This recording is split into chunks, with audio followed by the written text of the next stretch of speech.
Hey everyone, what up? Mad Kaiser here. Well, this is actually a surprise, though not really, as Wo Long got a new sequel, especially from the reveal from the Xbox Showcase, as was the original now getting a Switch 2 port. And any fans of the channel here know I have a strong history with Wo Long. So that said, let's break down this new sequel. So the name of this one is called Wo Long 2 Wings of Ember, which is a sequel to Wo Long Fallen Dynasty that released 3 years ago. And the synopsis says here, in this sequel to Wo Long Fallen Dynasty, which has surpassed over 5 million players worldwide, players must master the evolved Chinese martial arts and conquer the Three Kingdoms battlefield, overrun with monstrous demons, alongside renowned heroes who have left a mark on history.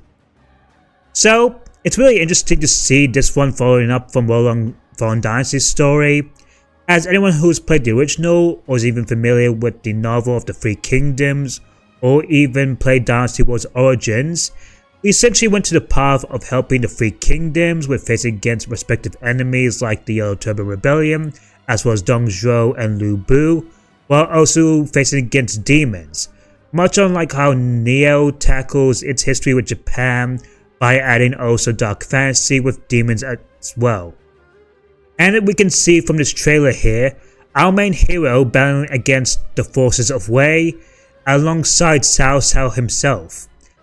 And it makes me wonder if they're going to add multiple paths opposed to a linear narrative. And based on who you choose for the Three Kingdoms will affect the other two instead. And it's also confirmed that the famous battle of Chibi will be in this, which I think will be really awesome of how that will be depicted here. Upon that, this game is set to release for early 2027 for PlayStation 5, Xbox Series, PC, and Nintendo Switch 2, which actually makes it the first Team Ninja Souls game to be on the Switch 2. But more so that, the gameplay and visuals look phenomenal, and a huge step up from the first game, as you can see things like the aerial deflects, which really looks just so badass. My only hope is that the weapon, moveset, and enemy variety is a lot more improved here. On top of also maybe the level design leans more to Nioh 3's open zone, which I think was that game's strongest aspect. And based on the shot here, that does give me hope. But I think what really has made me surprised about this is that compared to other Team Ninja Souls-like, Wo Long was like the underdog, compared to like say Nioh and even Rise of the Ronin. So I'm glad it got a new chance here, and it could be a way on how Nioh is basically the equivalent to Nobunaga's ambition as well as Samurai Warriors, but for Souls-likes, while Wo Long leans more to Dynasty Warriors and Romance of the Three Kingdoms for its respective Souls-likes. And it does really show on Team Ninja and their crazy output. From 2020 alone we had things like Nioh 2, and then around in 2022 we of course had Stranger of Paradise, and then a year afterwards we of course had the original Wo Long, and then after that we also had Rise of the Ronin as well as also Wo Long Complete Edition, which also we'll get to that soon. And then a year after, around in 2025 last year, we of course had Ninja Gaiden 2 Black, Ninja Gaiden 4 with the help of Platinum, as well as Atelier Reziano Red and White with the help of Gust.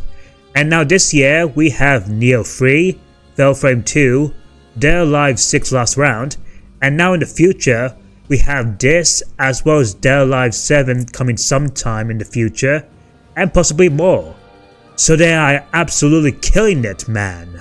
Not only that, but Wo Long the Complete Edition itself got a new lease on life, but not only returning to Xbox Game Pass, but also getting a Switch 2 port this September 3rd.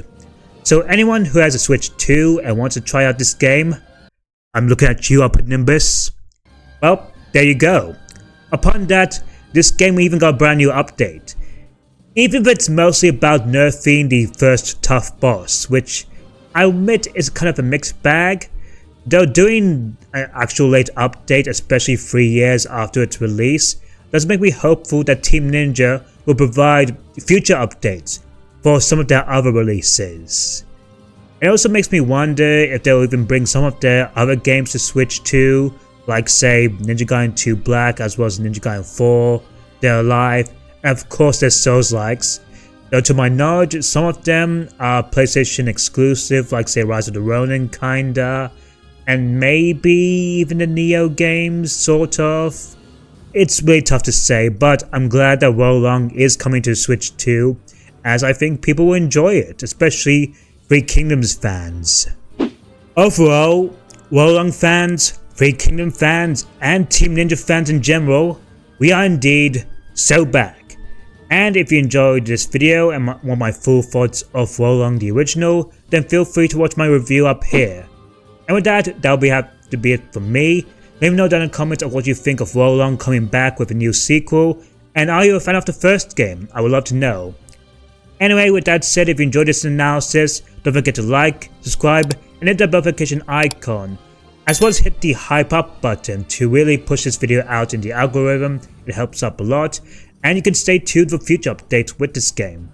Not only that, but you can also follow me on my various socials, and also support me on Patreon if you like ad-free videos and extra goodies yourself. But with that said, special thanks to my patrons, and Mad Kaiser, out.